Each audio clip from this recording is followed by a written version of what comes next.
Nah, I fucks with Mac. Yeah. Look at how he talks to these niggas. Yeah, yo. Yo, turn that shit up. Turn that shit the fuck up right now. Talking that shit. Let's go. Yo. When you up and you winning, shit is awesome. Never felt real pain till a nigga lost one. If somebody take from you, what it's gonna cost them? Tired of niggas acting like they really put in work. Here the boss come, be yourself. It'll do you better in the long run than see yourself staring down the barrel of a long gun. Some rappers never had no street cred, so they bought some.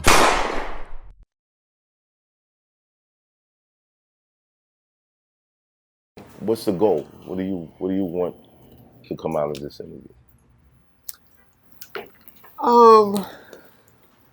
You know what I would really like? Y'all are, I call y'all real black men.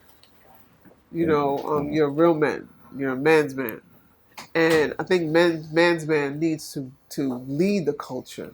You know, I think way too often we talk about we do it for the culture, but we're killing our children mentally, physically, and emotionally. And so if we could begin to really show that you can win by being a real man, by being a real woman, by, you know, not bowing down on any level, and you can win. Like, we're, in some instances, you know, people think we're losing, right? And yes, there's a lot that we need to achieve, but we're winning as well, you know. Right.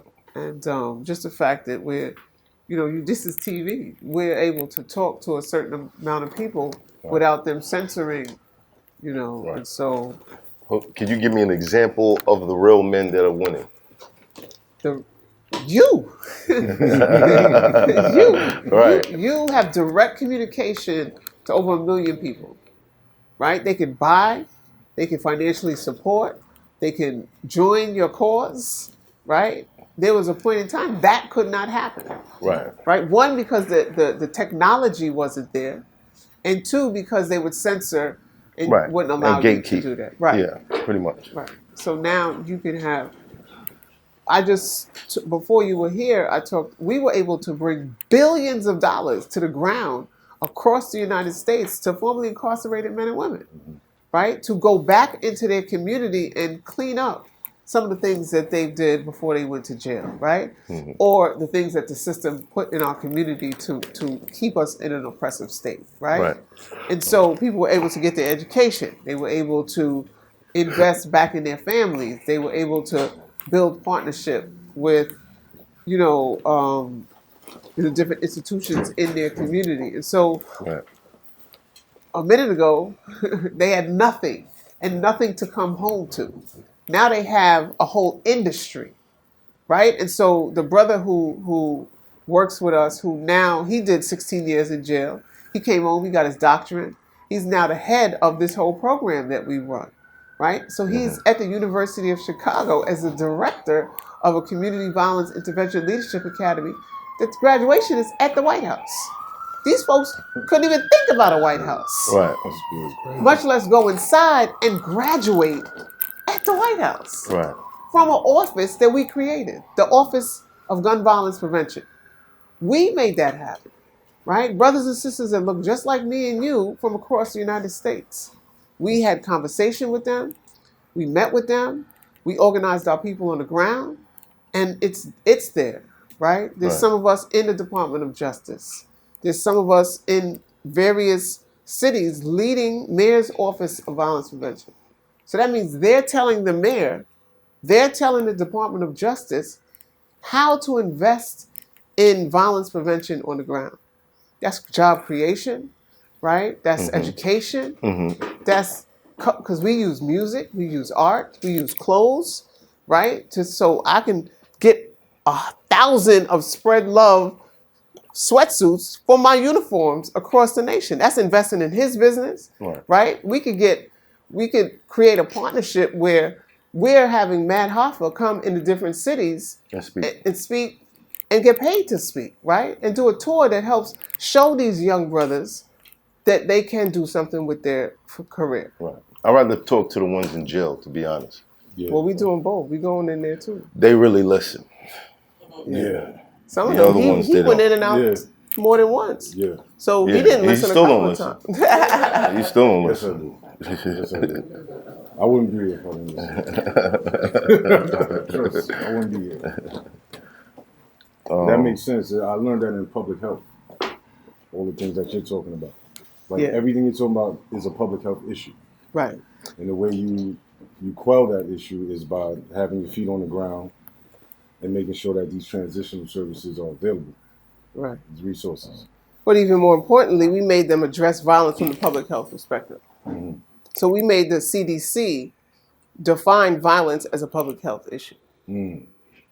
Right? And so it's not just a criminal justice issue where it's the police going to come and arrest, or public safety issue, right? It's people need to heal.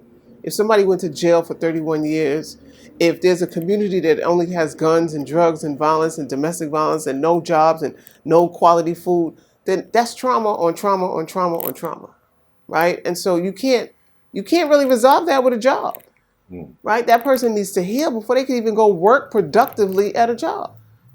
So yes, you would learn it in public health because this is a public health crisis. Why do you think so many of those steps are overlooked? Or are they purposely overlooked, or are they ignored? As far as like, you can't just give them a job and it cures everything. I don't think a lot of people take those other steps into account. But this guy has been through X, Y, Z, A, B, and C. Getting up in the morning and going to this place and doing this job is not exactly something he's mentally prepared to deal with. Why do you think that's overlooked so much? Because they're not looking at that individual as a human being, first and foremost. He's not a whole man. And so if I'm not looking at you as a whole man, I don't want to cure your whole problem.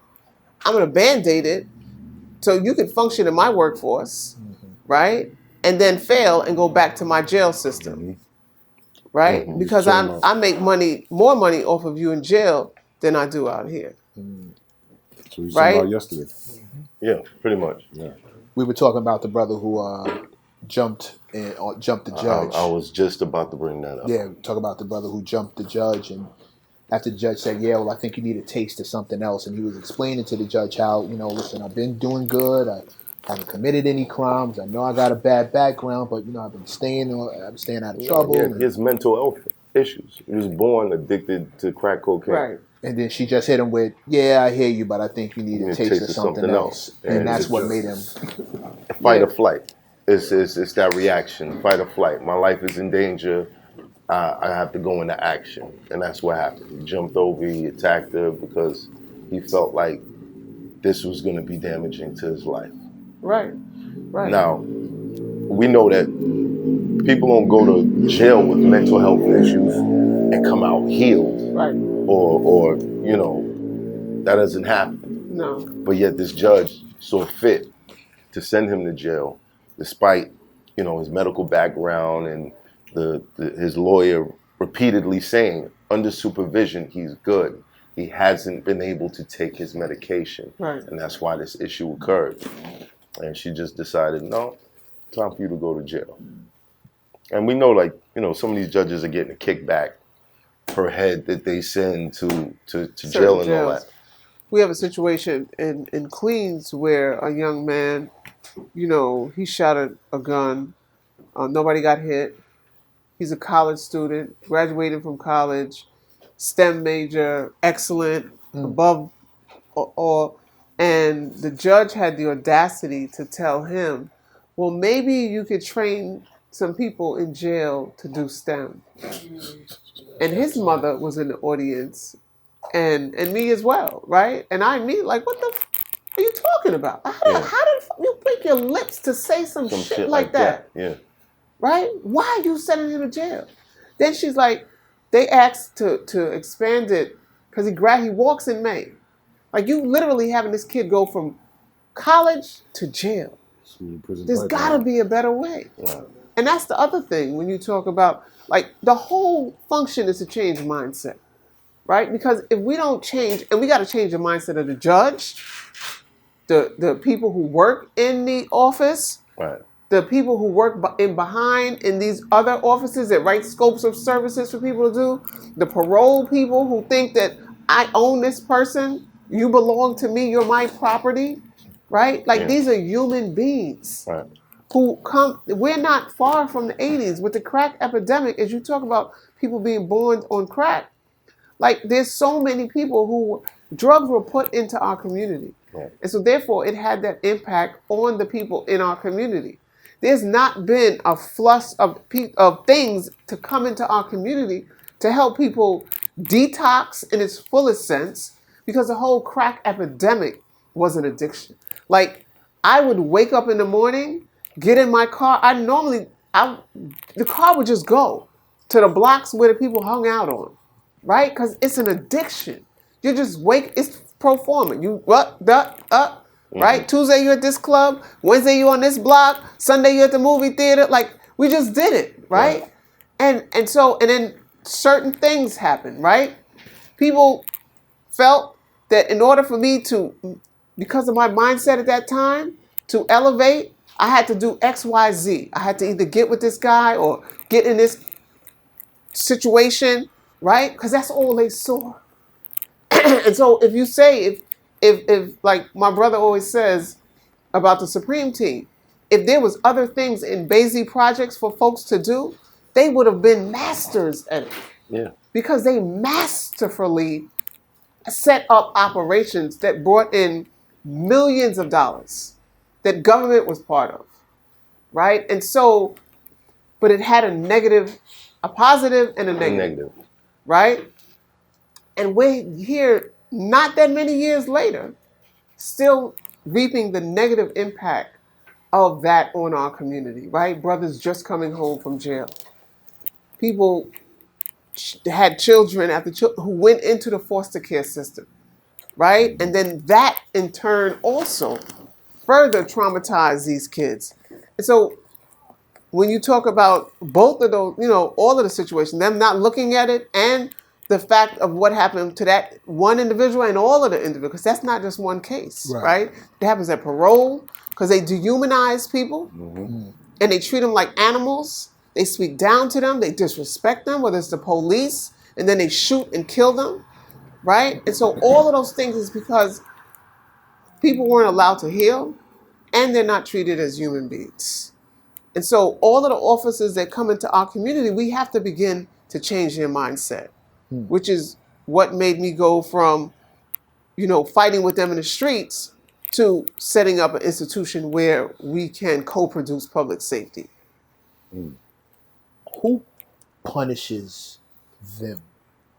A lot of the slogans I hear is, well, we, the police force, investigated ourselves and decided we did nothing wrong. So, and not just them, but the other people you mentioned, the judges, the parole board, the probation officers. Who's over them saying, hey, what did you just do? Are you kidding me? Yo, you're fired. Yeah. Right. Besides well, besides a lawyer from outside who you have to go hire, there should be somebody where if a judge is, bro, he's walking in May, you want to send him to prison. He's never done anything wrong in his life before now, and the one thing he did, which is clearly against the law, didn't hurt anybody. Right. And he's about to graduate from college. Right. Clearly on the right path. And you're going to derail this kid and send him to jail.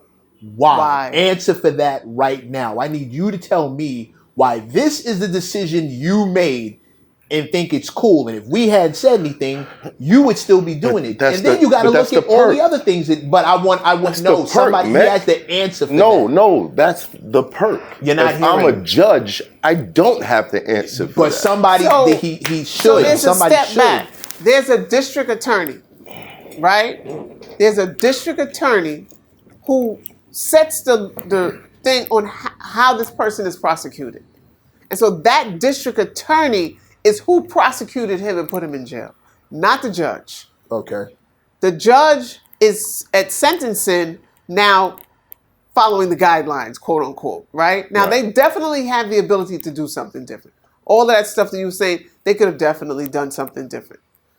But the DA is who put that person in jail. And who answers, and the judge, is us. We vote them in office. Those are elected positions. But we doing it for the culture. Fuck that, I ain't doing that. They ain't did shit for me. But when they put your ass in jail, then you want to curse everybody and their mama.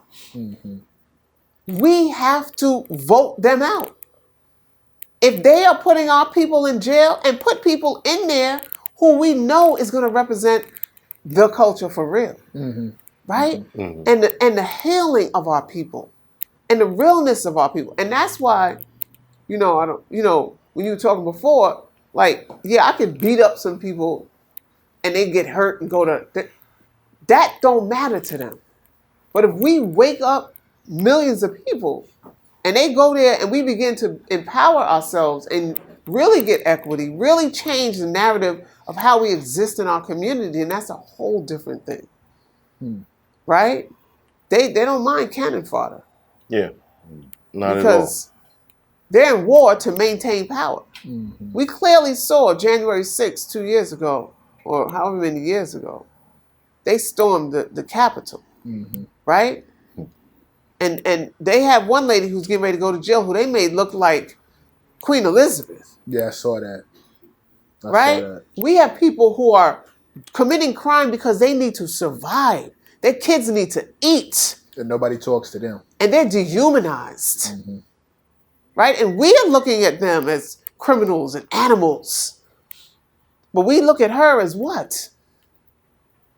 Right? And she clearly said, I'll do it all again. Which was crazy. Which was crazy. Which was crazy that they played it. They showed the video of her ramming the window in, holding the tool in her hand, like the whole, and just walk, literally a crime on tape. And she's sitting there, oh my goodness, look at me. Oh my God. But she said, I'll do it all. She said that Biden should not be in office. She said Trump should be in, like, she still supports Trump, right? She'll do it all again. Talk about now, is that the right or wrong energy? Her energy is, anything for Trump is the wrong energy for me, right? Personally. Right. Because it's like the animal that is going to bite you, right? I was recently in Dubai, and I was playing with a tiger. And when the tiger went, I gave the chain back, right? Yeah. But I was also playing with a monkey, right? And the monkey, he didn't make no noise, but he also could have attacked me, right? Right. But we're more scared of the tiger than we are the monkey. Right. Right? And I just say that, like, a lot of times we look at the thing with the big mouth, and we look at that as but Donald Trump is clear on what he's going to do for us. And he's done it, right? And so when you talk about all this incarceration and, people getting money for putting people in jail, and that's him all day. But these weren't things established during the presidency before him? Well, these are things that's been established for 400 years. It's just being reinforced and reinforced. And so somebody might come in and say, we're going to make it good, and then they're gone. Right? This whole system, to me, makes no sense. Right? I think the system is a reflection of, if I want the people to stay calm, I have to put on this show. You chose this. This is what you chose. But I think once those people get in office, or sometime before they get in office, they realize we're not running the show. Someone else is running the show. And I just have to, I keep my hand in the things that I can keep my hand in, but everything else is off limits. And I don't want no smoke with the people who's really running the show. Right. And that's what it's been for every single president since John F. Kennedy.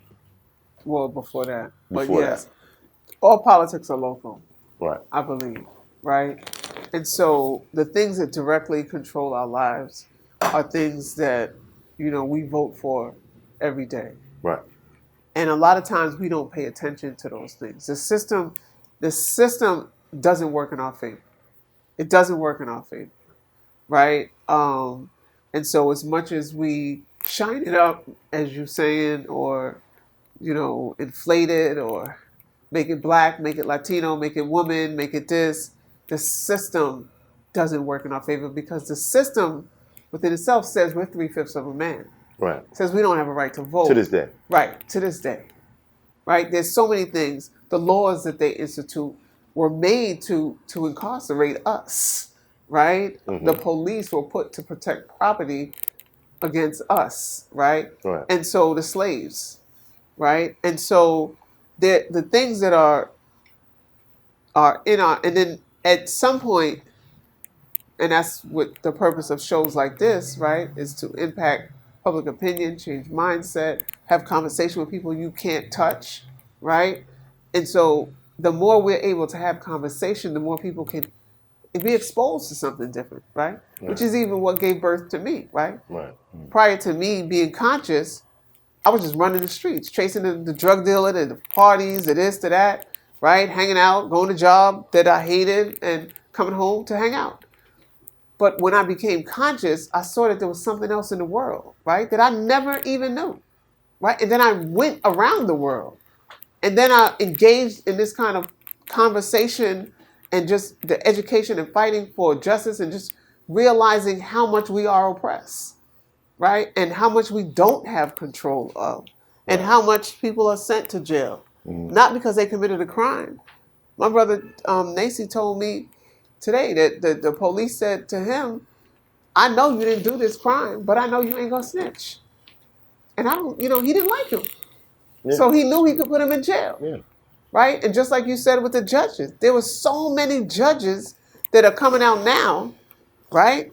That they were corrupt and sending people to jail. And so many people after 20, 30 years, it's 20, 30 years of my life. You're going to talk about I'm free now. Like, yes, let them out, but you took my whole life, my whole family's life. Yeah. And it's not an issue. I had a police captain that's about 3 blocks from here. Falsely arrested me.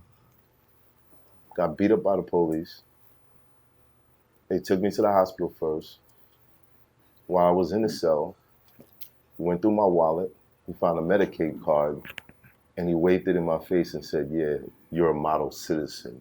And I was like, "What does that mean? You have a Medicaid card? Like, I can't be a good person?" It's the mind state. It's how they view society.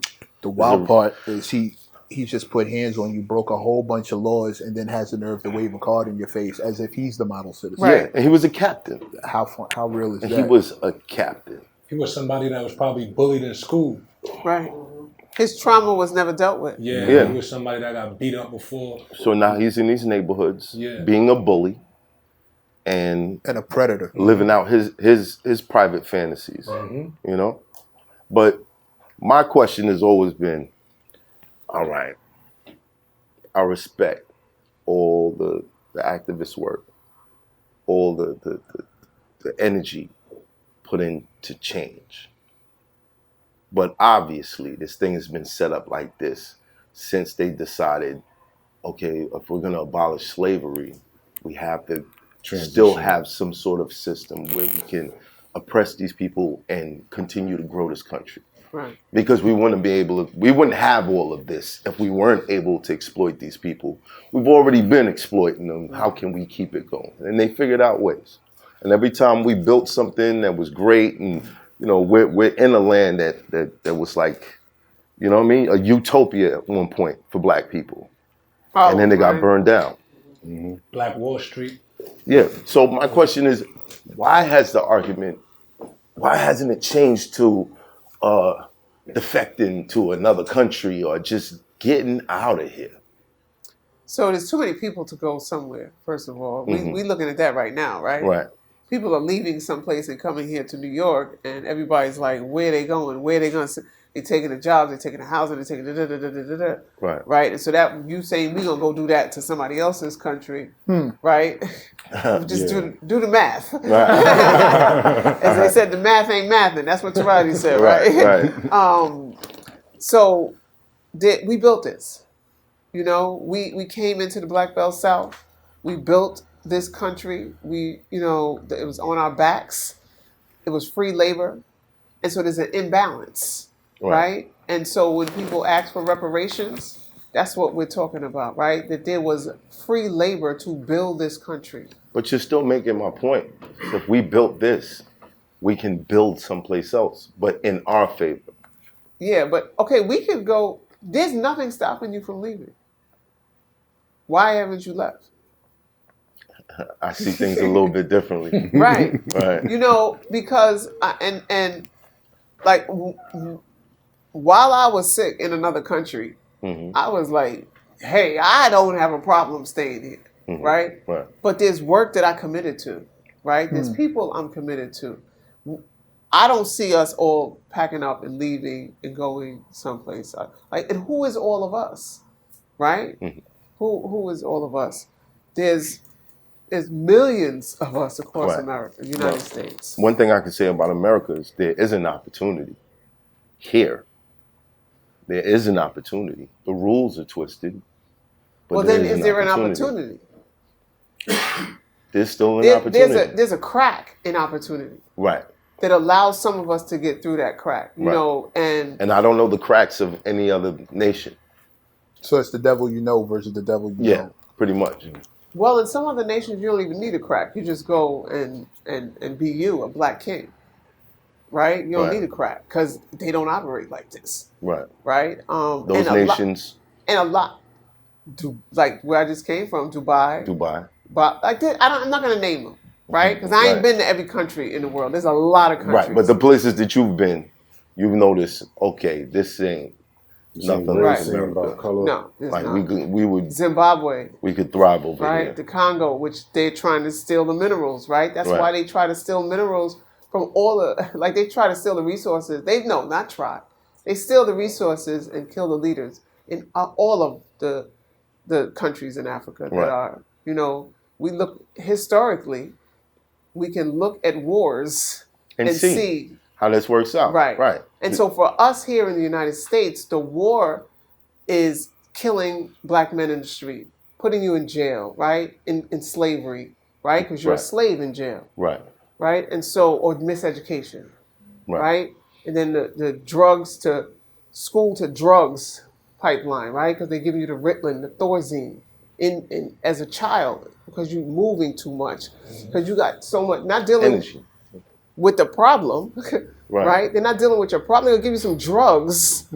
Calm you down. To get more problems in your system, right? In your mind. So now you grew up on drugs, right? It's bad enough you were born to a crack addicted parent, right? So it was in your system. Now they're giving you more drugs, right? And so that's the way they do the war, besides just straight killing folks like Martin and Malcolm and so many others, right?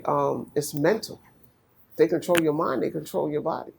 They control what you do. So when you talk about who you answer to, you don't answer to nobody because your mind is this short. So you'll come out and protest for George Floyd for a period, for Trayvon for a period, but how do you systemically really change the conditions of black folks in America? And young black men in particular, right? This is a real question. Can we go around the room and everybody give their idea of what could work? Absolutely. We're going to start with you, Bloody. Chongo, man. It's about Chongo. I hear you, man. Sound good, yeah. No, I am not a gangbanger. But I think one of the first steps. So just because you're part of blood. He's not. But I was just gonna say. No, I am not a gangbanger. But that doesn't mean you're a gangbanger. No, I understand what you mean. I understand the foundation of it and what it stands for. Right. I'm not talking back against it. However, rest in peace, T. Rogers. Yeah, he's not a part of it. He just keeps introducing me. I am a child of Chongo. Okay. His colors are red and white in Santeria. Oh, gotcha. So that's why we're red a lot. Gotcha. White. But I feel like one of the first formal steps is education. I always preach about education. A lot of times we don't have an understanding of finances. We don't have an understanding of how this actual system works. Like how we're having this discussion. A lot of young brothers and sisters don't understand that. Right. And then when you start getting the education, even using social media as a tool, you know, depending on the algorithm of the things you watch, you learn about how to build your own LLC, how to buy land, how to build a trust, all these different things. Right. And you can actually get things from these banks and these corporations in America in order to create your own. But this is stuff that you heard. No, I know people that have done this. Black people, right, who have land in Arizona, who have land in the South, right, and they've built their own communities. Boosie is a perfect example. Do they police those communities? Do they police those communities? Yeah. That I don't know, but that is another thing. Well, that needs if to be they don't, done. then we still under oppression in that area, aren't we? You are, but the whole thing is that you're educating yourself on what needs to be done. So if that is a factor as far as education is concerned, like how do we police the community, then that means the great minds need to get together. Okay, again, help we just police talked about Harlem being that place at one point, and we know what happened here. What's to stop that from happening in the place that you're talking about? Us policing ourselves. People we don't see it police coming. ourselves here. Right. So if we allow ourselves to educate ourselves on the resources that we need, right, first and foremost, thereby educating our people to change the mindset, then we can understand from examples of Jewish people and how they control their own communities, especially in Brooklyn and other parts of New York, right? And understand where those resources come from. The main question is why we're not doing it. We're not doing it because there's so many different elements that's put into our communities that negate us from doing it. The food we eat, the air that we're breathing, the things we see on a day-to-day basis, the access to guns, the access to drugs, it's an influx. Whereas you go to these other communities, it's not like that. So that's why I say that I think the basis of it is education. If we learn what does it take for us to police ourselves, then we can do it. Okay. And we can start in a small area and expand. Would you be open to doing the research on that and coming back the next episode and presenting that plan? A policy? Absolutely. Absolutely. It's somewhat of like what I did in public health. Talking about food insecurities and stuff like that. Okay, cool. It's really no different. Anybody else? No, I would champ on that. You would champ on that one? Hell yeah. MECC, is there hope? What can we do? I think we have. I think Black people. One of our first of all, we think that one size fits all. We seem to have this one answer will cover every problem, and we don't take into account that we have multifaceted, multi-pronged issues from multiple levels across Black men, Black women, Black children, et cetera, et cetera. Like we each have our own multi-tiered fights, and we keep trying to approach it with one solution. Right. And I think that's always a mistake. I think that's one of the main mistakes we make. The other thing I think we do wrong is I think we have a sense of rugged individualism and not so much community. It's really all about me at the end of the day. It's really all about me and mine are good. I don't know what's happening with y'all. Like, I don't really care what's going on with y'all. Me and mine are good, so I'm good. I don't really care about that. Not understanding that, you know, what happens to him, I'm next. And you after me. And then she's right after you. Like, it's never that far behind. So what do we do? Again, that's one answer to a whole bunch of different issues. I think the first thing to understand is we got issues that are going to take, it may not be solved in your lifetime. Except that you may not live to see the results. You may not live to sit under the tree that you plant today. Well, what's the timeline on your idea? That I don't have one, because again, some issues. One of my main issues that I just brought up was the fact that I think the people who incarcerate us, persecute us, et cetera, don't answer to nobody.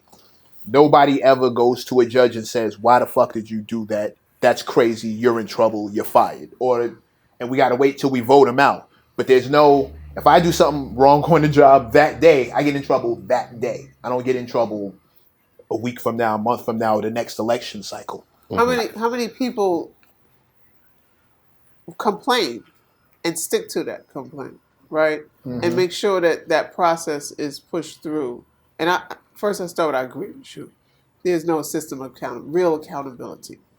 But the fake accountability is us staying to complain, right? Most people don't complain about the judge that just did something wrong. Yeah. The reason why some cases are being overthrown is because people are looking into those. They complain and they keep complaining, right, until somebody listens. Like there's brothers in jail right now who are complaining about they were forcibly incarcerated by a crooked judge. Most of the time, nobody's listening to them, Right. right, and or their family, I mean, it's a hard process. I went to the CCRB right. for the situation I spoke about while I was fighting an assault charge against an officer, and the deal that they gave me was you drop yours, we drop ours. So it led to nothing. The CCRB, one of the brothers who's my right hand, he just joined, was appointed to the CCRB, and they are working to try to change the way they show up and the outcome. But it's going to take long. Unfortunately, we got to work for our freedom. You know, and to his point, we created something here in New York called the New York City Crisis Management System. And so it's multifaceted, right? So it deals with gun intervention. So we directly work in hot spots to take the guns out of the hands of those who have the highest potential to shoot somebody or be shot. And we work directly with those young individuals. We also are in the schools so that we make sure that the young people are not only have a safe passage to and from school, but are getting the things that they need in school and doing after school programming and programming to help change their mindset. We're in a hospital, so when they get shot and it's time, you know, most people, adrenaline is high and you want to retaliate, we're there to both help the family who just was impacted by violence and the friends who want to retaliate and mediate that conflict. We're in the housing developments to help to make sure that we're advocating and working with them on quality housing, quality issues that, you know, they feel most affect them. And that's changing cultural norms, right? And so how do we change cultural norms to work doing community events once a month so that people can come out and engage and just learn to do something? The whole thing I push for my staff and my team is we have to add value to this community. And when you add value to the community, so I don't want to be like, when I walk into this barbershop, you might, outside, you might look like you're in the new rundown part of, you know, Harlem, because that's how they want us to feel, because we were kings and queens, and like when you talk about Harlem at a point in time. But when you walk inside, it's high level, right? And so that's how, you know, on economic, like how do we own our community, right? How do we invest? How do we buy houses? How do we, you know, shift the dynamics of what do you call it? That's happening Gentrification. Right. How do we change that? Right. To we're buying. You know, we got the cannabis license, right? So we have the ability to open up 3 cannabis dispensaries and provide equity from the sales to our organization to do the work and build institutions that can change the lives of our people, helping them heal and transform. We have a Peace Mobile. It's a 35-foot recreational vehicle that you can go on there and you could go in a full recording studio, either just let it out, right? Because paint on beats, let it out, or you could record, you know, you could culturally put your pain to the beat and we can make music that educates and lifts. So we have attached to that a La My Life tour that we then take the artists out on tour that we fund so that we can show young people you can make your music, you can perform it, Right. and you can be your own star. So we put their faces on the bus, we put their faces on flyers, you know, top billing, right, for them as an artist. Right.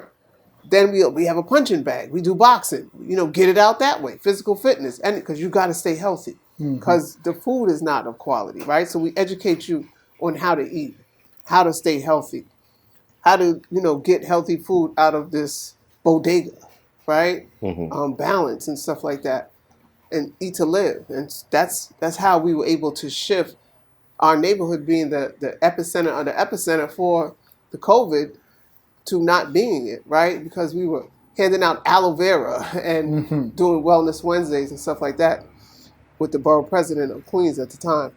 But it's a system, right? We have lawyers. So as soon as you get arrested, as soon as you get arrested, they're invoking your rights. Because young people have a tendency to talk themselves into a crime that they didn't commit.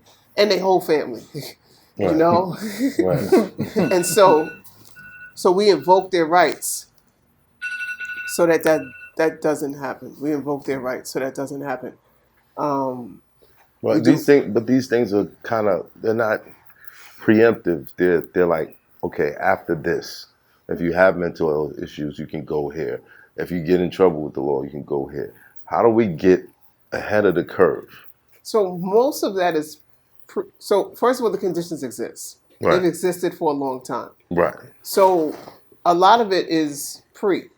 I don't want to be an ambulance chasing a situation, right? And so, but one thing is we start in junior high school, right, with little kids, and in the community at large, so that you can change the culture, right? Because unfortunately, it exists though, because we can go back to the 70s, the heroin epidemic, then the crack epidemic. Like these are things. The war on drugs were all of these things were intentional plans to disrupt and destroy our stability, right? And so now we still need to get to the even play. We're not at the even playing field yet. No. We're still in unbalance, Right. right? And so even when they're talking about giving out equity, it's not real equity, Right. right? Because we're not even, Yeah. right? And so with this, the New York cannabis, there's a lot of other people that don't look like us making millions of dollars. Jumping in. Yeah. Making millions of dollars. Yeah. They're pretty much buying the license off of the people who were privileged to get it because of whatever arrest record they have with the weed, and they just come. Well, how do we tell those people don't sell? Because they're gonna go through the issue of the bank loans, the interest rates being too high. You ain't gotta tell me, I'm going through it. Right. I was the first black woman to get a license, and I'm not open yet. Right. Right? I'm going through it. I'm going through landlords that'll take me through a 4-month negotiation and then get to we sign the lease and be like, I don't want to do cannabis. There it is. There it is. There it is. And it's because of who we are, like I'm not mysterious to this process. It's definitely racist. So what? I mean, I got some radical ideas. What is it? Sprinkle but horse food outside the courthouses with raw meat. You don't understand. But encourage interracial relationships. Oh my God. Radical ideas, but it's something that. Wait, when you spread horse meat that encourages interracial? No. Oh. No. Spreading the horse meat is to deal with the people down there. Oh. If you know what's going on at Central Park with the size of the rats and why they're so big, is because they eat the horse food. So you know what I'm saying? Just little silly shit like that. Interracial relationships forces people to say, okay, these people that we're working against is now in my family. But that exists. Yeah. And that's really something that they really, really don't like. Again, that's a solution that you won't live to see the results of. Oh no! You ever go up to upstate New York? It's happening, baby. It's happening. All the hood guys that I know, they up there. Virginia, they're having a good old time up there, man. This is crazy. That's what he's talking about in jails, right? Right. Yeah. Out here too. Yeah. So I mean, we know. Okay. All right. We sit here. We talk about these things. Anybody could watch this and be like, okay, all right, cool. We know what they're doing. We know what their plan is. We know stop this avenue, stop this avenue, stop this avenue. We've been dealing with the same enemy for the longest, and we keep broadcasting the plan. And they have the resources to cut off those avenues. The same thing you talked about with the licensing. Yeah, it sounds good that they announced, and if you ever got arrested for cannabis, you'll be the first to get a license. But then there's incentives that's placed on these landlords to not do it. The banks, high interest rate, it's a risk. They claim that this business that's booming all over the place, is a risk. So we have to raise the interest rate. It's called Like- cannabis tax. But and so And unless you got the capital to say, okay, I could cover all that stuff. I can deal with this. You can't. So these guys are selling their licenses because holding them is like, I can't get nothing done with this. right. And so they're taking the short term, Yeah, instead of Rugged fighting for the individualism. long term. right, or survival. Still feels like rugged individualism. So either case can be true, but it still feels like you're thinking of yourself versus community. Right. And it's not that everybody can blame you for thinking of yourself, Right. because, like you said, survival is key. Right. I got to put my mask on before I can help the person. Right. I totally get that. But at the end of the day, what I hear is you're not willing to sacrifice anything for But the see, greater good. to his point, it's not even a question of sacrifice because they don't know. You don't know what you don't know, right? So they're not educated to know that I can hold out on this license and somebody's gonna come along and want to invest Right. and partner with me because who ain't nobody coming. I'm Erica Ford. And if it's taking me that long, right? And I got a booming team, like it's Bucks, right? Like we know a lot of people, Right. and it's taking us a long time because a lot of times people talk a good game, but it ain't real, right? Right. And the other thing is, like even the OCM, the brothers and sisters running this look like us. Yep. Right. So there's a whole lot of people who are going to make sure that they fail. Right? So that's why I'm not, because I would have been like, but I want them to win because when they win, we win. Right? But other people want them to fail. There's these big MSOs who have enough money, What's that? multi-state operators. Okay. Right? And so they have enough money to shut us all down, to buy those folks out. Yeah. Right? Immediately. I'm giving you $2 million immediately. Right now. Right now. In hand. What you gonna do? Me? And You're gonna keep fighting? you still get a percentage. Because you have to stay with your 51%. Right? So you're still getting, they take 49%, you get 51%. Have you been offered to? Yeah, I've buy been your license? offered. I've been offered. Definitely. But unfortunately, not unfortunately. Fortunately. I'm a conscious black woman. Right. So I'm looking long term. See? Right. And my investment impacts like, gonna change like it. he just said, I don't want That's- to talk about all That's that. the But lack it goes of, into the business of life camp, that's the right? lack of rugged And the work that we individualism. do, right? And when I talk about folks across the nation, right, who are doing this work, we could build training institutions. We could build all kind of things that can begin to change the trajectory of and that is more dangerous than, anybody being hurt. Right. Because they know, like you said before, and you talked about, there's no revolution is how countries have been changed, Yes. right? And so as our brother Gil Scott Heron said, or was it The Last Poets, one of them, or together, niggas are scared of revolution, right? And so in order to organize for revolution, and that's fundamental change, right? Because if you're saying that X doesn't help you, then you got to get rid of X and do Y. But we've been conditioned to not even work together, as you talked about, right? So I'm not even going to, I'm good. Like I can imagine your Rolodex is probably deep. Yes. What happens when you go to the guys that have been successful, the guys who do have the means to help the change or speed up the process or influence masses? What happens when you go to talk to them about doing this stuff? So some people that we've been working together, right? They support, but this is still a system and a business that those folks work in and under, right? Right. So they have accountants and all kind of people who really control what it is that they do and invest in, right? And so that's the answer to that, right? But then there is some people who do, there's like you said, from like Master P is one of the first people that DMX is one of the actually first people that supported our work, right? When you're looking at that lane, it was Ja Rule's Life Camp. I worked together with Ja Rule for a number of years. Tupac, I worked together with Tupac.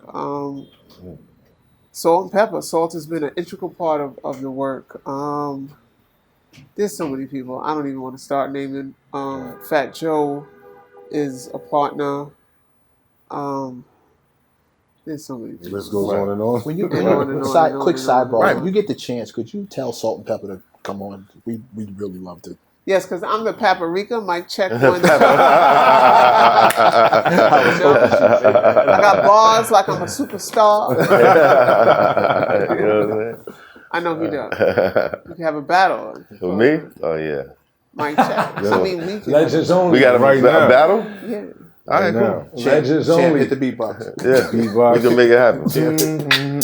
But do Oh, you, no, I can't rap. Oh, I forgot to do that. All right, cool. do I'm not you, that good yet. but do you get pushback from those people? Or are they like, yo, So I it's don't been really want to get years. So I involved? started December 12th, 1987. Right? And hip hop is just starting. Right. Right? And so I'm everywhere hip hop is. I was, prior to that, my friend was the manager of Rakim and Eric B. And like I said, I'm the paprika. So I was everywhere they are. Right. And so once I became conscious, it just changed from like, yo, y'all got to support this black shit. Y'all got. And so after. What was it before you became conscious? We was just hanging. Right. Right? We was I was everywhere. Like everything. Right? All of the concerts, all of the All-Star Weekend. Were you promoting? Were you? No, I was just there. Just outside. What were you doing there, Erica? I was just I'm waiting for you to get to that deal. What were you doing there? So it was always a crew of us. Like it was my Right. crew of girls, and we go to the event to look for guys, right? Right. And we would look for the guys with the most money or the most, notoriety, and Right. we would hang with them. And, You was locking in like, we the baddest. right? So all we gotta do is get seen, and we gonna be in with that. Right. Okay. And so I just moved that, just hanging out mentality, right? I was like, I love to have fun. I love to party. I love to and back then we rode, I don't know people's ages. I'm 58, right? So like we walked, we rode bikes, we partied, the block parties, the park parties. Like we were outside, literally, right? And we had fun. And so when I joined the movement, I wanted to bring that aspect to the movement, right? And so what I started to do was I had concerts. So Brand Nubian, Dead Prez, I helped build their career. All of those conscious rappers, right? And then all of my friends who were rappers, right? Because I'm always with the folks that nobody else wants to work with. That's the nature of my game, right? Because I feel that we can't push people, like we can't X people out of society. Yeah. I don't believe in that, right? So I would do concerts in the park. We had poetry every month. And we had some of the best, like the Def Jam poets and comedy shows. And so a lot of people, we started in Brooklyn at Sister's Place. But, and then Roy Wilkins Park. Right. Like Tupac, I brought Tupac there in 1994. We were going to celebrate the 30th anniversary. That was Fat Joe's first. He wasn't even, he was Flo Joe, I think. Right. At the time. Now I imagine you were very proud of that moment. Yeah. How did you feel as Tupac progressed in the whole Death Row and Eastward versus West? Like how did you look at him during that time? So I didn't look at him no different, right? Because I knew the bigger picture. Even though he was like, you claim to be a player, but I funked your wife, you girls and bad boys, nigga, so I would constantly be in the record radio stations, literally fighting with people around the content, right? I was that person. You could ask Ebro and all of them. Like I was fighting with them, cussing them out, fighting on that. But it's about balance, right? Like why do we have to feed all of this to our children only, right?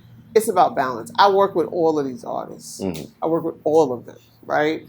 I just came back from Dubai with Bobby Smurda, right? And And I love his heart. I love his. I love Bobby who got he some is. good energy. He's Yeah. got a whole Yeah. lot of great energy. Yeah, he's different. You know, and Shout out to Bobby, man. Yeah, he was here. I was downtown shopping with my son and heard, yo, Mav, what you doing outside? He hopped out the truck, took pictures of my son, all that. Yeah. You know, something super lit after that. So, Yes. you know, like That's Bobby. good energy. Yeah, very That's good energy. Bobby. He was like, I'm going to Dubai. I said, I'm going with you. He was like, all right. I was on a plane and had a beautiful time. But, you know, content is content, right? It's got to be about diversity. It's got to be about elevation. It's not where they start, it's where they end, right? Because people have been conditioned to be unconscious. And so you can't like wake up and think they're going to be conscious because you're conscious, right? How do you educate folks to elevate their mindset to do something different? And I've helped elevate a lot of people's mindset. But some people stay in that thing and they rap about that stuff and they do a lot of great stuff in the neighborhood, right? Right, but is that truly a balance? If your balance- song is gonna reach millions of people, but what you do in the neighborhood only reaches Couple thousands, is that really So a then balance? let's go to the 4 people who own the record industry, right? Who And are? I don't know who they are because Okay. the times have changed, right? But that's who is putting out this content, right? Because if they pay them to do something, which is why I want to do my own tours and our own podcast And build our own stuff, right. invest in these things. Like Right. I believe one thing though that we need to reinvest in ourselves, right? Now, a lot of folks have made it clear you don't really need the record industry, right? You can put your music direct to Customer. your customer, DSPs, right? And so, how do we put out new music? How do we change the culture? That's one of the reasons why I wanted to come here, right? And I upload my music to YouTube because I have a higher CPM rate there, and I feel like the DSPs are not doing people justice as far as the payout. So if you've been looking for my stuff on the DSPs and it's not there, there may be a time where it is when we get to that level, but for right now, I'm still a little bit disgusted. But what are the different ways that you sell your music, right? With a prescription to your show, can they also buy or get An So album. you're not necessarily selling it, right? Right. When they buy Spread Your Love, can they get an album, Spread love. Yeah. right? They're not necessarily buying it, but it comes with the package. Right. Bundle. Premium. But then we have to popularize it. It has to be something. We have to get back into that mode of supporting all. Well, no, promotion you talk, that's 2 different things. Supporting and promotion. And that's why we do the I Love Right. My Life tour, right? That's why we got to go back to the days Guerrilla where we marketing. used to, thank you. Posters on the Gotta get posters outside, on the baby. poles, And- stickers. Y'all get Right, outside. and we started that, right? The December 12th movement, young people, we started that, and then record companies came after. We were out there 4 o'clock in the morning putting up for the different rallies Street and team events, bands, all of and then that. street teams were built, Yep. Right. right? And so let's get back to that, right? Because the algorithms ain't gonna allow us to connect to each other the way we really want to connect in the on the social media and stuff. I And how gotta do we shout get out Shampoo for that. Shampoo still does that to this day from Def Jam. Yeah. He still be out with his feet on the ground, making sure the artists get seen in the street. Yeah, we'll talk off camera. Yeah. Yeah. Yeah, because we can, it's rebuilding a movement, right? And then and just even in me transitioning from the day-to-day work at Life Camp, right? It's about how do I go back to the streets and how do I go back to connecting with people, training people, right? Building a marketing campaign that allows us to get our word out and connect with people and bring them in, Right. right? Bring them in. Again, how did you feel about Tupac while the East versus West thing was going It's not so much about Tupac, but the system that was built around Tupac to destroy his life, right? Because Tupac was a product of what was happening to him, and sometimes it happens so fast you don't even see what's happening to you until you can't see. Right. right? And sometimes, and that's why the people around me, one, I tell them I don't want no yes people around me, right? I don't want a yes person around me. I don't want nobody subservient to me, right? Because then you're gonna feel envious and guilty and all of that stuff, right? Right. I want you to have a great mind. I want you to be able to pay attention to details. I want you to be able to read people, right? And read the environment. Don't try to just look at me and think, like, you got to be smart to be around me, Right. right? And I'm not saying the people around him weren't smart, but I'm saying this system is intentional about what it needs to do. And that's why it rather destroy the person who is creating the minds and the idea of self-determination, community building, et cetera, right? Because they know that rugged individualism maintains the system that they have. Right. Now, Right. I want to ask you a couple questions. If you guys got any questions that you could throw in also, but I want you to answer as if you are the enemy. The enemy. As if you are the enemy. Okay. Okay. Did you kill Khalid Muhammad? Yes. Why? Why? Because he was too powerful. He influenced too many minds, and he was creating the vehicle for black men to be strong and in control of their lives. Do you think what alerted you to him? His voice? The followers. The followers. The rally. The followers. Period. Right. Across the world. Okay. Similar to Malcolm. What is the thing that you fear the most about our people? Remember, you're answering as the enemy. Yes. What I fear the most is that you will know that you are powerful and that we can't exist without you. Not that you can't exist without us, but we can't exist without you. Why is And that? because you are the mind, you are the builders, you are the creators of civilization. And everything that we got, we stole from you. And so we know that you can rebuild. We know that you can create. We know that you build, your melanin is strong and it goes beyond diseases, right? And so we want that. Are you watching Erica Ford? I know you are, though. From that day, December, no, let me stop. But, peace is a lifestyle. Peace is a lifestyle. I take the fifth on that one. Plead the fifth on that one? Of course. Are you watching all of us? Watching. We're watching for the rise of, as you know, Malcolm said, right? Or Black Messiah. The counterintelligence program, Mm-hmm. right? It still exists. Yeah. It very much still exists. And it's about who is going to spark the mind of those to make change, right? Because as the brother was saying, you might not see the change in your lifestyle, but you're going to spark those minds, right? We want those minds to remain dormant, remain up, looking at us as we're omnipotent and unbeatable. That there is nobody that can hold us accountable. There is nobody. Right? We want you to remain in that mindset, right? Because if you see you have a power to control us, then you might just do that. And you might just marry our children. Right? Yeah. Yeah, because they like us. Yes. They're attracted to their genetics. They buy your music. Lord Jesus. Yeah. I have a question.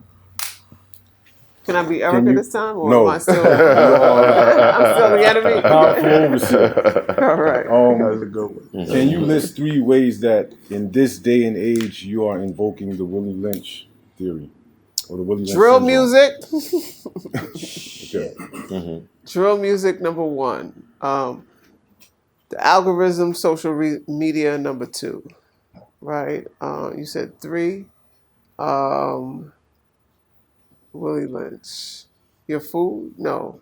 Well, what else do young people? Everything that I did before. Whatever that was. So I agree. So you're saying the drill music, social media algorithms and demasculation Yes, of the black man? definitely, Still to this day? definitely. You watch TV? Us- Erica, do you yes. watch TV? Yes. Do you find that when you watch TV, you see signs of an influence that's derogatory towards us? Without a doubt. What are the Without a main doubt. signs that you see? So, you know, as people talk right now about Color Purple, Hmm. right? Although those folks are great actors and actresses, right? But when you look at the male's role in that, right, it is a derogatory role. And those type of images of black men, like, I don't understand why we have to keep doing them. Right? We got the point. Yeah. Now can we show how we elevate past that? Now can we show how we do things like this, or how we, you know, raise our family, how we take care of our family, how we empower our community, how we build wealth and educate our children, and, you know, so, and overcome, right? You locked me up for something I didn't do. I was able to make it. You tried to do sensory deprivation and break my spirit and so on and so forth. I was able to make it through that and still come out and be prosperous and so on and so forth. Can we show those things? Right? Do you think there should be more movies like King Richard? King Richard. Venus and Serena's father. Oh, yes. Yes. Yes. You know, I was wondering, Chadwick Boseman, he always made a point to choose a role that was a good influence, a powerful black figure. Rest in peace. Right. Yes. Rest in peace. Rest in peace. And then he caught cancer. Yeah. And he still Colon. went through the cancer. Colon cancer. Going back to the enemy thing. Did you kill Chadwick Boseman? I think that one day you'll find out that I have an influence in killing all things that make people rise to power. Dr. Right? Sebi. Okay. If we Don't even ask me about that. Oh yeah, let's not. Don't even ask me about the people who I put in jail, and they were great figures in our community, or your community, and I had to destroy that imagery that you could be powerful, right? Bill Cosby, right? Mm-hmm. Right. That you know, there was an image of Bill Cosby that was more powerful than the man, right? Family structure. And everything else. And The- he would have the made influence in education. billions off of those reruns being licensed to different networks. Yeah. Because everybody watched But the Cosby Show. Even outside of that, like that show not only made family cool, not only made raising kids cool, the spinoff alone made you want to go to college. A different Right. world had Yeah, mad people absolutely. wanting to go to college. They had And not just a regular college, but an HBCU. You wanted to after watching that show, you wanted to do that. You wanted to have a fly black wife and raise fly kids and still keep it spicy and be funny and like all of that. Yeah. A lot of us didn't have. And your kids ain't roll your house. Right. Yeah. Like not the looking whole crazy. thing of your kids telling you what to do, right? That's the family breakdown structure too, right? Because now you can't tell your kids ain't your house, and you can't tell them what to do. You can't raise your kids. Yeah. So when you talk about the kids going out there and having problems, it's because they instituted these laws that don't allow you to raise your kids. And I'm not saying go out there and beat your kids to death, but you know, I was disciplined, right? My brother was disciplined. Now, and we, you know, nobody's saints, but there was a structure that we respected. And so we would do something, but there's certain people on the block, there's women when they came around, or older people, like you froze, you behaved different. You didn't curse in front of them? I didn't curse, and I curse. Unfortunately, that's like a second language to me, right? But I would never curse in front of my mother, right? Until I did. I was, you know, somebody tried to rob my house, and that was the first time I cursed. That's different circumstances. Come on now. It's not just a regular conversation. But it was a sense of respect that we had. The young people of today have been allowed to lose that respect. And parents of today have been allowed to, by the system that exists, to give away all their power in raising their kids, right? And so we find ourselves in a, whirlwind. yeah, I was gonna say. Because a lot of the times it's kids raising kids. Females is having kids at early ages and all of that. So, But even in the 60s and the 40s and the 50s, young people had kids, right? But the structure was different. There was a structure, right? Not And so the much for the village, individualism. the village took care of the kid. The family raised the kid, right? Remember, at that point, you wouldn't even know that the young person had the kid, because the mother, or the grandmother, or right, somebody. would raise the kid. How was that structure destroyed? The crack epidemic was the biggest in my generation. Wow. Right? And so when the crack epidemic came, grandmothers were on crack, right? And so mothers were on crack. And the kids were taken away and put in BCW. And the fathers were taken away to jail or killed. And so that family structure no longer existed. And then the woman had to depend on the government. And the government said, if there's a man in your house, I can't give you this money. Right. And that was before the crack epidemic, though. That was the Claudine era, right? We all watched that TV show, so that's what we are repeating. But physically, those kids were taken out the house in the 80s through the crack epidemic. Because people were calling ACW, BCW on each other. You know, because you were sleeping with their male or whatever, you know? And so the punishment was because of the unconsciousness. You know, people were calling these welfare systems to take the kids, and they grew up in these systems, which is like jail. You go from house to house, thinking nobody loves you, you're being abused, you're being raped, and so all of the other stuff come into play. And that's that mentality we talked about earlier. Mine's is good, so I don't really care what happens to yours. So I'll call BCW on yours. My family's cool though, so whatever happens to y'all, that's y'all problem. Y'all got to deal with that. But my kids is good, my wife is good, as opposed to that happened to you, it happened to me as well.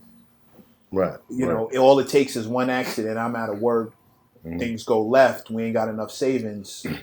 The kids look a little Somebody calls. Now here they come up in the house talking about, well, your kids don't look up to par. They got to get out of this house. Now you done lost your kids. Still can't find another. Like, you know what I mean? That line, that thread is super thin that we holding on by. And again, because we don't take care of each other, tell the babies to come over here. We're gonna do X, Y, Z, A, B, and C. I mean, you could see the difference. Back in the days, you lived in an apartment building. Your aunt is upstairs. Grandmother's on the floor. People stayed close. What's that song? You created that whole synopsis in the record. Which one? A song that was called a song called, but where you're describing your whole childhood verbatim, like how. Oh, Head Cornerstone. Right.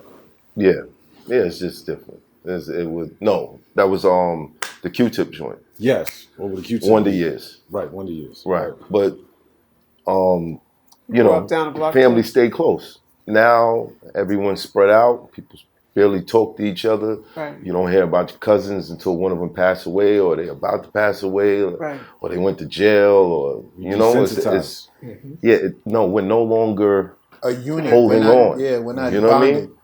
There's some sort of mental block where you don't feel that connection to your family anymore, and it could be through the traumas or the things that you grew up in. You just want to get away from it. You want to escape it.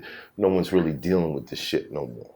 It says a funeral. That's when you see everybody come back together. Even then, they beefing at the funerals. Who's gonna pay for it? Like enemies are at the repast. Except for Boosie.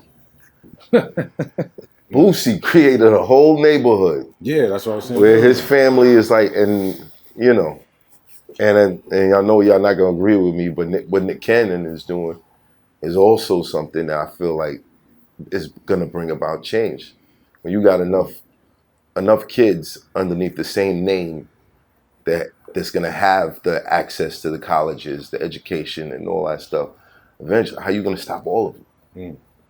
In 20 years, one of those kids is going to be in control of something else, one of those kids is gonna be controlling something. How you gonna stop it? I just wish he had them all under the same roof. That would be fire. Yeah, but If he had them all in the same but again, place, we they got could give 'em- Instagram. It ain't gonna stay together. It ain't gonna stay together. If he We could put got them all so many under the same options. roof and be dad at the same time to all them kids, like I don't care about how many kids, but if he could raise them all like under the same roof together as brothers and sisters, and they all come up like as But they a probably unit. do. No, They get together. I can't. I'm not judging, and I don't Right. know one way or the other. This ain't a. I'm not Right. making an insult. My only just thought is if I was in that position, I would really want them all under like let us all be under the That same. might roof, be what's rock going out. on. That would And be we fire. just don't know We that. right. We don't know, so we Right. have no idea if that's true or not. I'm not saying Right. it is. Or it is. I have My thing would be. I have a question for you as an enemy. I'm Right? still the Oh, hey, we were going back to the job. Yeah, because now my mind is like racing with questions, but I'm gonna leave it at this last question. So we know as a black people what you have done to us, right? To keep us down and so forth and so on. Every couple of years you decide to highlight and bring down another race, or not another race, but another set of people who are in power, right? Let's say like the Jeffrey Epsteins and the Harvey Weinsteins, right? We know they did wrong, they did whatever they did. But why is it every so often you decide to shine a light on them and make sure that they're put away, they're looked at as the most negative, evil people, and they're a part of your infrastructure? So I wouldn't, give credit to those individuals to me necessarily, right? Yeah. That was the works of a group of people who were tired of being assaulted and abused and took the power into their own hands on women. And the worst thing you could do is scorn a woman, right? Right. Is disrespect a woman, especially a black woman. And so that's where those come. But also, cannon fodder, people die in war. Collateral damage. Right? The bigger picture is to control the culture. And those folks are part of your culture. Right? And so, how do I stop the culture? If they got to fall, then they fall. Mm. You All right. Domino effect. We're going to take a 5-minute break. Okay, we talked a lot about the issues, the problems, and there's one thing that I wanted to get your opinion on. Kamala Harris. The vice president. Yes. What are your thoughts on her and the role that she should be playing? So, we're doing our graduation at the White House on February 9th. Right. Congratulations, by the way. Thank you. Yes, She opened the Office of Gun Violence Prevention. She heads that up. They are the office in their administration who has put the most money in violence prevention work. They've changed and did executive orders on many levels to help elevate our work, to help empower brothers and sisters on the ground, and that's formerly incarcerated men and women on the front line across the nation doing this work. She has, done a lot of great things. I know that there's people who don't agree with everything that she does, and there's people who don't agree with everything I do. Right. There's people who talk about me all day and say stuff, and I'm like, that's me? Right. But they do, right? And so the lane in which I work with her in, she's been very supportive and has done, she's done great work Great in work. the lane that I work in with her. Do you think these things don't get highlighted enough? Definitely do not get highlighted. Why not? He who controls the narrative controls the story, Right. right? And so they don't want to empower folks. Even the concept of a Kamala Harris as vice president, they don't want that idea to live. Barack Obama, the president, they attacked him his entire time in office.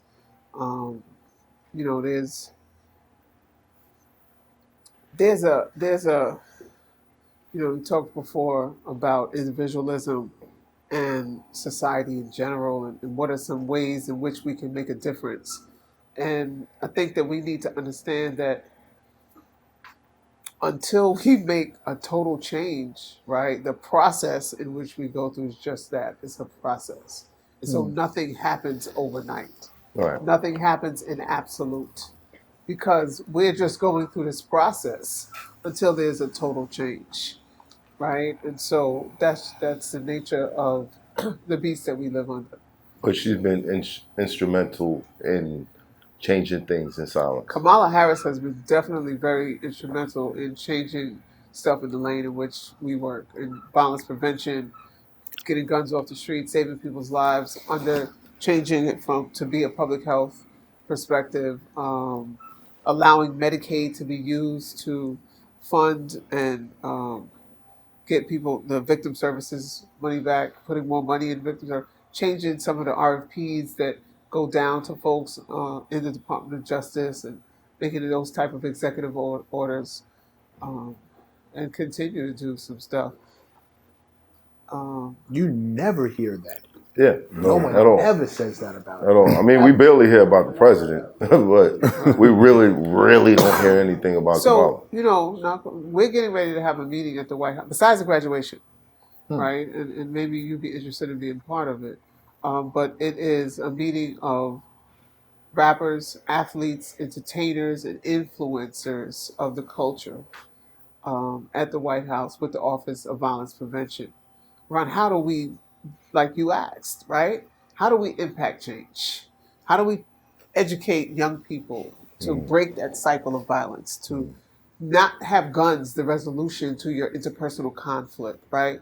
To want to have a generation of wealth as opposed to a generation of, jail and trauma and drama, And so we're going to be doing a series of those meetings at the White House. And so you have a very influential podcast, right, which makes you, opens your requirement to be in the meeting.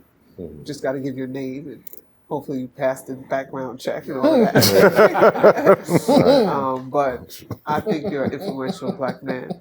I think your podcast is a voice of the culture, and it would be good to have you as part of those conversations, because everything that you're saying about the culture, right, and the people that you bring on, all of them have come here, or on their way to come here, and so what is a spark that we can impact you, right, so that you might, in your making them the enemy, right? Ask them about how they show up, right, and what their music does to the minds of children. Because I'll tell you, I live in Southeast Queens, right, South Jamaica, Queens, and so we've had. Here he go. He's from Queens? Yeah. Yes, I am. Yes. Oh, straight ahead. Very much so. Okay. Very much so. All right. And he's a Knicks fan. There you go. We're together. Big energy. Are you really? Yeah. We can talk about this off camera later. But they have the longest winning streak in the NBA right now. Yeah. You don't want to talk about right that. now. You don't want to So talk about I do want to talk about that. Yo, I'm slowly converting. We don't want you. Stay where you at. Stay where you at. Stay on that side. No, you definitely want me. Stay over there. Stay over there. Stay over I saw him there. at the game. Exactly. I saw him I'm at the game. We at the game. I'm Joke. at the game. Brooklyn Nets gear. All the stay over there, bro. Stay over That's there. how I go to the Brooklyn Nets game. With Knicks gear on. With Knicks gear Yeah, on. me Right. too. Yeah, Stay it over is. there. My friends have told me, stop buying all of this Knicks stuff until they invest in you.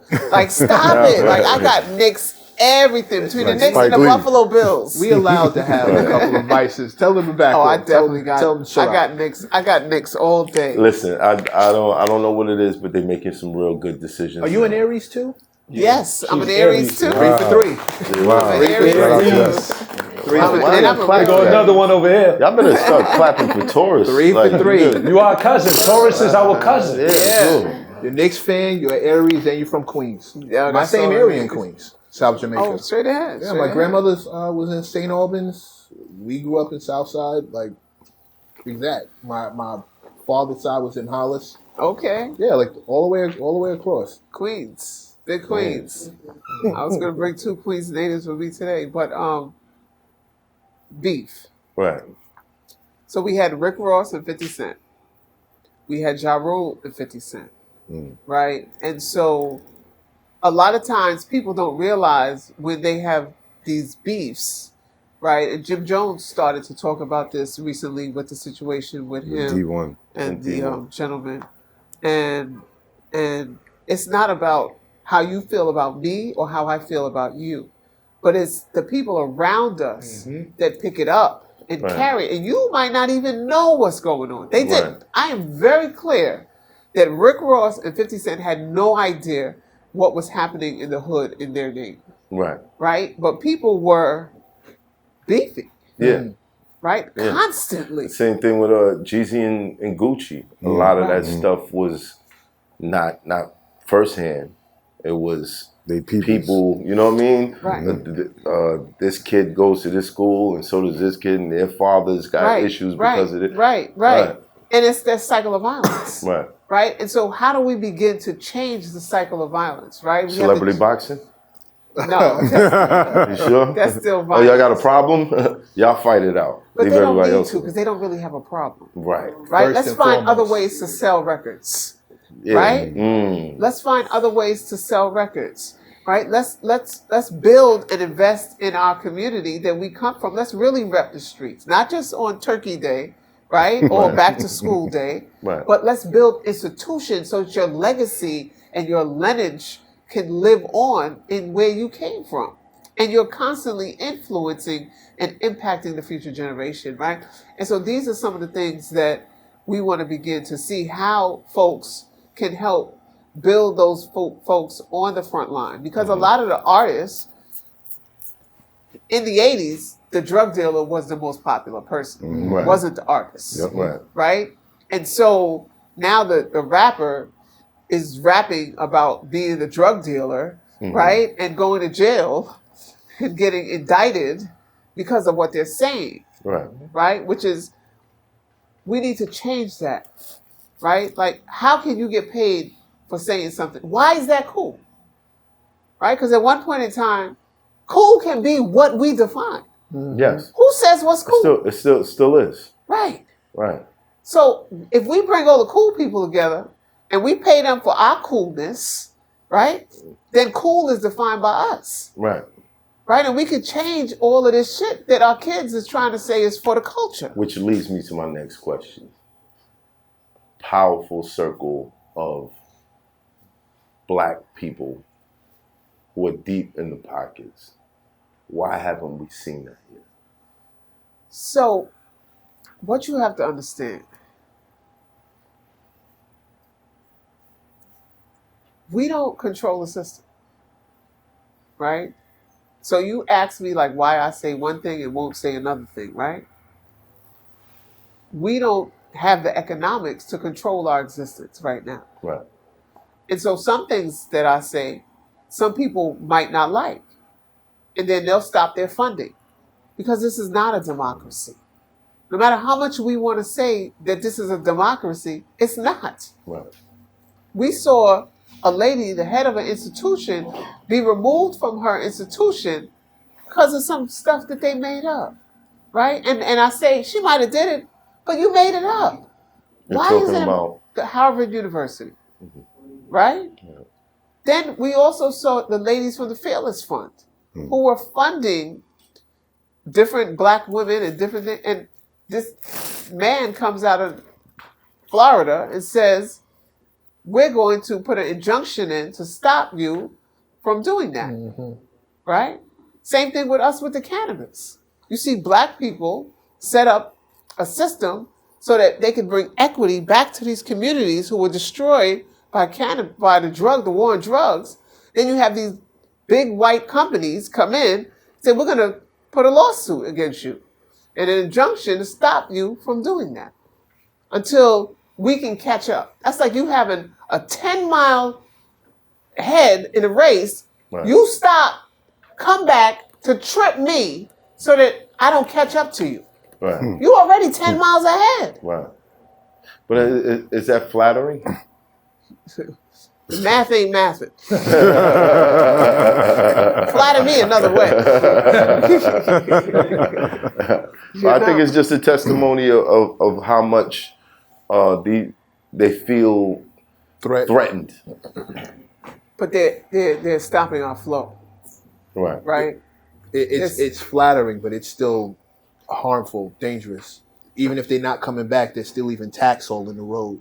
Like it's a bad look. What's that line? So again, why haven't we seen that? Because they control what you see. Some people, like, we think, like, I used to be I fought artists all the time. Like, I'm telling you, I was the one cussing them out, fighting. You know, I would pull up in radio stations. I would pull up to concerts. I would pull up to elected officials. They would all tell you, no matter who it is, I'm cussing, fighting, right? And I got 50 young people behind me. They with me, right? Right. But as a lot of these folks don't know. They don't know, right? They're not conscious. They go to the studio. And I'm not making excuses for nobody, right? But I think it's more important for us to there's people who control these people's pockets. Now, they don't have to say what it is they're saying. They control their mouth, right? But how do we, and this has been a forever conversation since hip hop started, right? How can they make money by the positive rappers don't make the money that the negative rappers make, right? People like me don't make the money that Uncle Tom's make, right? We don't have the reach, we don't have the power to control our community and influence and impact to make change. The people that elected officials have told me, like, if it wasn't for you, Erica Ford, we wouldn't work with that group. They don't vote. They don't invest in our campaigns. There's no reason for us to support them or care about them. Right? They told me that. And so I had to fight them for everything that we got. Right? And fight sometimes, like, fighting words, fighting physically, fighting, right? But that is a toll. That is a toll on you. Right? So some people don't want to go through that. Individualism. If I can make this money and take care of my family, build wealth and do this and stay out of the way. Because don't think that they're not told to be quiet and play basketball, right? And at some point, some of them broke the line and said something. Was it sustained? Right? They built stuff in all of the institutions. They built a social justice impact or DEI. Now they're trying to take DEI away, right? Diversity, in equity and inclusion, right? They're trying to take them all away now, right? So that would all of the urban departments, right? All the line items that support Black folks and Black causes and this. All the people who got scholarships to schools, right? They're trying to get rid of all of that, right? And so some people are scared, just plain and simple, because they all right.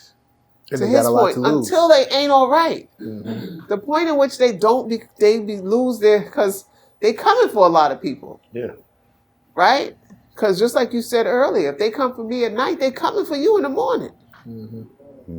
Right? And so we need to just wake up, and we want to wake people up to the point that we have to do this together, right? And we have to maintain what we have, and we have to grow what we don't have, right? And that's some people raising their consciousness, making them aware, but also creating an avenue, like the building of the New York City Crisis Management System. There's young Black men and women throughout this city who are earning a living by stopping violence, right? Or making music to stop violence. Because he can't go to school and make music unless there was an avenue for that. That's true. Right? So now he's going to get paid to go into school and make music. Right? And so, although those are little things, but they can lead to something bigger. Right? When you talk about hip hop, Will we change the mindset of people? I agree. When you talk about hip hop and its progression and the fact that you fought so hard with the positive rappers, right? The Tribes, the Brand Nubians, Jungle Brothers, so forth and so on, right? And you look at Jay-Z, right? Jay-Z wanted to rhyme consciously, right? That's the thing that he wanted to do. That was in his spirit. But he understood the financial situation and the business of it and decided to go the other way. But at the same time, threading the conscious music within his words, right? Do you feel like that's a strategy that could be used with rappers now? Well, I don't understand what you said. He's trying to say. And I didn't listen to Jay-Z's music like that to know what he rapped about and what he didn't rap about. So, so to break it down a little more simply, right? So Jay-Z kind of like glorified hustling and stuff like that, right? But in the midst of him rapping about these things, he always gave us wisdom. Jokes, okay. He always gave us game about business, about all kind of things as far as our people are concerned. What I'm asking you is, as far as the rappers of today, do you feel like they should take somewhat of the same strategy, right? You can make your money talking about your experience, but at the same time, you can educate the people. But as D1 said, that's not your experience right now. Well, with some rappers, it is. No, it's not. You're not What living like rapper that is once you're out. What rapper is out there killing someone? If not, they're going to jail, right? I mean, in that fashion, So, yes. like, you don't make rap to stay in a negative space in your life, right? A lot of them move out of the community into a nice environment immediately, right? Immediately, Yeah. if not Because you'll die. Yeah. right? Yeah, And so good reason. that's not what. Like, why do you have? I lived in the same neighborhood. Rap about me, nigga. Shit, I was right there with Prima now. Right. I was just as, you know what I'm saying? Me and my, we was fly, we was right. And I built an industry. I went against the police. Everything that you say I did, not in a negative way. I didn't do it against my people. Right. I got more knutzes and courage and strength than a lot of those folks. Right? And I'm not trying to demasculate nobody, disrespect nobody, or nothing. But I'm saying that's not the only thing that exists in your neighborhood, so stop it. It's not the only thing that existed in your neighborhood. Right? I was just about to ask you, what would you say to these drill rappers? You kind just said it. answered it. Can I ask you a question as the enemy? I haven't done that yet. Just make sure that there's a big thing that says she's acting like the enemy. These are not her points of view. How did you make violence and ignorance so sexy? That's a good. Oh. So I'm going to answer that on both sides. Right? So the way, it doesn't take a lot. I first got y'all addicted to drugs. So your mind wasn't focused. You weren't in a stable mind, right? And then I gave you extra money, glorified the negativity. You were able to make a lot of money. No, that right there will take all of the principles that you had out of the window. And then I was able to let a few of you rise up to power. And you think that you controlled some real big stuff until you started to impact my people. And then I had to shut you down. And I knew that if I didn't take all of you away, some of you would teach the young. And so I had to take all of you out. So either kill you or lock you up. So you didn't exist in that community anymore. And so the whole generation is gone. Right? But the idea of someone being like one of those folks was always still there. Right. Successful. Right. Successful. Right. Street success. Right. Now, on the other hand, as Erica Ford, I knew that I had to make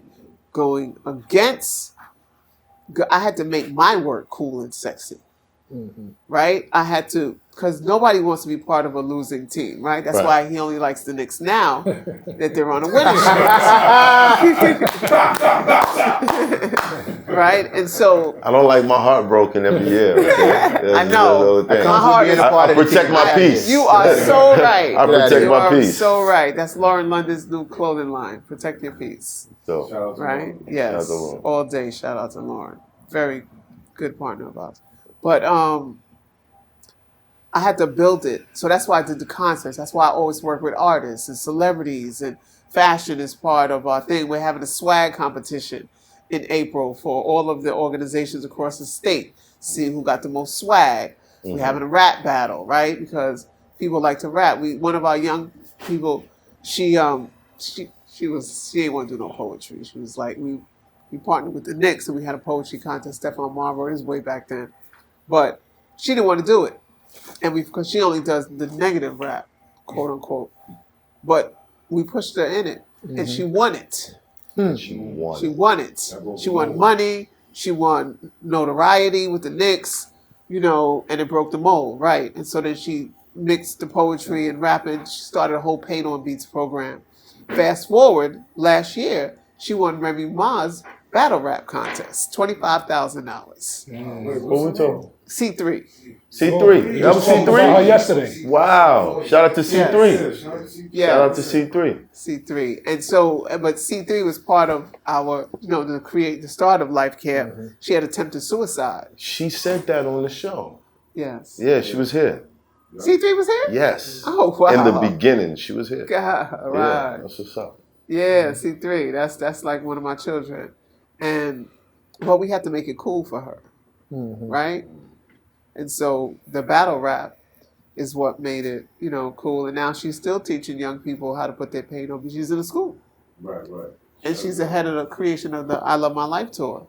Shout out to C3. Wow. And they're Shout out doing to that. C3. But what I want to show people is you can make money and earn a living from doing something righteous, right? Because we got to show it to them. If you don't see it, you don't think it exists, right? So they think drill rap because the first guy got the big check, and then the second guy got the big check. So they want a big check. That's all they want, is to have fun in the check. It just started to, go left because it's about the killing, and it's a culture they're so hypnotic into this, but we can control and shift it, right? We can shift it because we created it, and not we meaning like us right here, but the collective As a body whole. of us, right? Yeah. Because I don't even think the drill scene out in, what is it, like London, Britain and stuff like that? That's what UK. It's called Grime. Yeah. Grime. Was it on that type of time overseas? Well, Idris Elba is doing a lot around the killings in London, so it Yeah. might be. Yeah. But they use knives, Yeah. Their gun, they don't have guns. right? I mean, they got guns out there, No, but they got them, but it's not like yeah, here. Right. it's a different type of thing.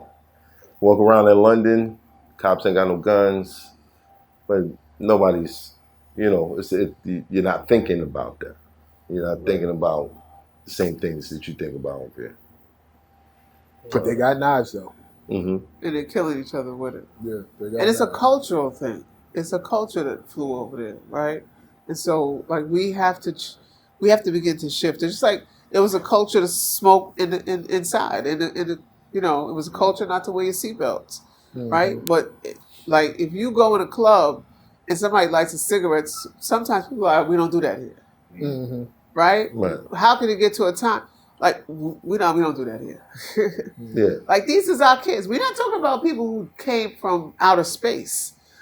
These are our kids, right? And I understand, like, people say they'll turn on you and call the police. That's a risk we just have to take because we losing our kids. Like, it makes me sick to think that the only option our kids can discuss or have is jail or death. Yeah. Like, that can't be their option. That's not our culture. You got to make it unsexy. Women, unfortunately, go after dudes who do the wrong thing a lot. When you were young, you were hanging around those dudes, even you and your group. Yes, the we pretty were. girls, but y'all were out with the gangsters. We were ignorant. It's sexy. It's It was. that's still popping today. Like, But now we're older and conscious, and these are our grandkids, and so on. And I would hope that we don't want them to go down the same path that Right. we did. Because my Definitely friends, their partners were killed or went to jail for 30 years. right? That's the end of the story. that Right. They don't see. And you know, when we did a jail tour, rest his soul, Chaz, and people would constantly tell us that, like, them rappers ain't talking about what's going on in here. That's a fact. They're not rapping about who wants to go spend down and have your ass open up every day and dehumanize, and when you eat, when you sleep, when you think, right? You always on 1,000 because you don't know when something's gonna pop off, right? Either by the guards or someone else. They're not rapping about that. The last person I would rap about that in a way where you know to keep people away from is Coogee Rap. Wow. Right is out. Damn. Cool G. Pull up. Come on, bro. Look, That's an awful long time ago. Facts. You know? Facts. what are the upsides to this line of work? What are the accomplishments that we could say? Because you're stepping down from being the head. Right. Right. So when we talk about C3, right? Someone who attempted suicide 3-4 times, right? To somebody who's flourishing in her craft and going around the United States, going around the world, winning in battle rapping, right? I taught her everything she knows. I just want to the paprika of Salt and Pepper. And Salt and Pepper, they want you to come on, like, yo, come on, represent for the hood. Right. But that's one thing. And then also, when we started this work, we went up to 4 years without nobody being killed in our target area. And prior to us being there, 4 people were killed a year, 17 were shot a year. We went up to 562 days with absolutely nobody being shot. And so, you know, That's what's up. those are upsides, right? Because you look at how many lives for that 4 years and those 562 days, you're living in peace. Right. You know, it's a transition of culture, and we did that, right? Allowing brothers who I met in jail to come home and come to work, right? And be men, right? Be women, and be able to give back to their community, but get back in terms of being able to earn a living is definitely something, because we want to see our people empowered. You know, we don't want to see you having to go in and out of jail and empower them and their communities upstate, right? And so being able to switch that dynamics. And then expanding. Like most of the people, the majority of people who do this work do, you know, is the footprint in which I created, right? Because either folks were in jail when I started this, or they just wasn't doing this. And I can look back and see all of the people in this work that I've been able to mentor, who are now leading organizations, leading institutes, building phenomenal programs, you know, creating things that are impacting lives across the nation, right? And to be able to sit back and say, I did that, right? And not in an individualistic way, because no one idea comes from me. It's a collective body. But I had the tenacity to stand in it and not give up, right? Even though there was many attacks. There was many times I wanted to quit. There was many times there's no money. It wasn't sexy. We weren't getting money, right? I was piling all the kids in my car and stuff like that. But now to go from a no budget to billions of dollars across the nation, right? And in the hands of Black and brown folks, which is most important, right? We're talking about Black and brown folks who are leading this work across the nation. And so to see them with, you know, it's that Confidence. you know, I could stand here and talk to the police and they're gonna listen to me. Right? The police are calling us saying, this is what happened, I need you to get that. Right? What should I do?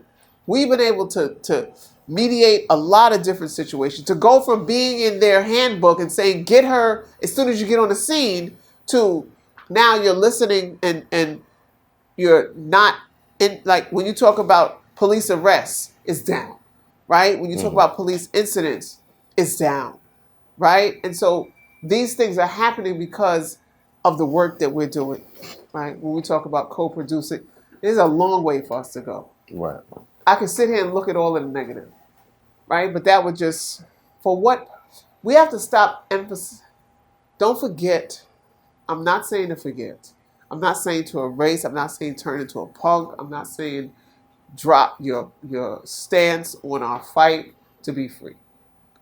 But we also have to promote victory. Because if we look like we never can win, then I'm not that's getting the in your mentality. fight. Right, exactly.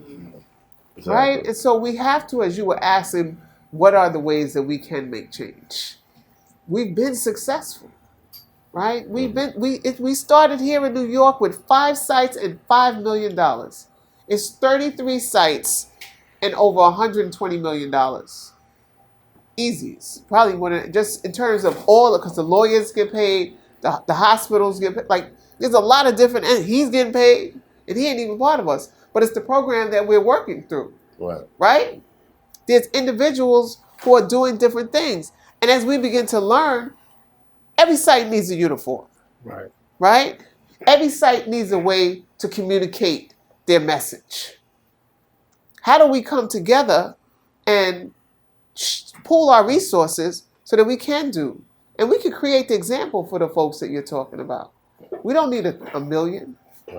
We can start with a few. And that's what we hope to do with this meeting at the White House with the Office of Gun Violence Prevention. Greg Jackson and Rob are the co-directors under this young lady, Stephanie, under Kamala Harris, Vice President Kamala Harris. And they've been making some phenomenal impact. Right? Yesterday, the governor of Maryland just opened up his office, State Office of Violence Prevention, and put $1 billion or however many million, I don't remember the amount, people can look it up, but he invested in the work, right? From victim services to frontline work. But these things wouldn't happen if we didn't keep pushing. Right. Right? It wouldn't happen. The governor yesterday in her state talked about more money in victim service, in mental health, right? Yeah. And so we have to define what that looks like. You know, we have to define what that looks like. How can someone join your course? LifeCampInc.com, or they could pull up to 111-12 Supton Boulevard. They can call us, 646-258-0936. They can hit us up, Life Camp Inc. on all social media. And Erica Ford, I'm not hard to find. The Peace Doctor. The Peace Doctor. The Peace Facts. Doctor. Erica, we thank you for blessing us with your presence today, Thank you. your knowledge, and your years of dedication to making sure that it's a better world than you found it. Thank you. Thank you. Thank you.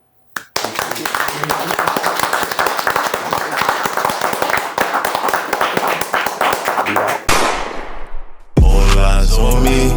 Do you, cause I'm doing me. Still shine with no jewelry. I would rather have the unity. It's gonna be you if it's you and me. No tears in my mama eyes. Got a team full of ride-or-dies.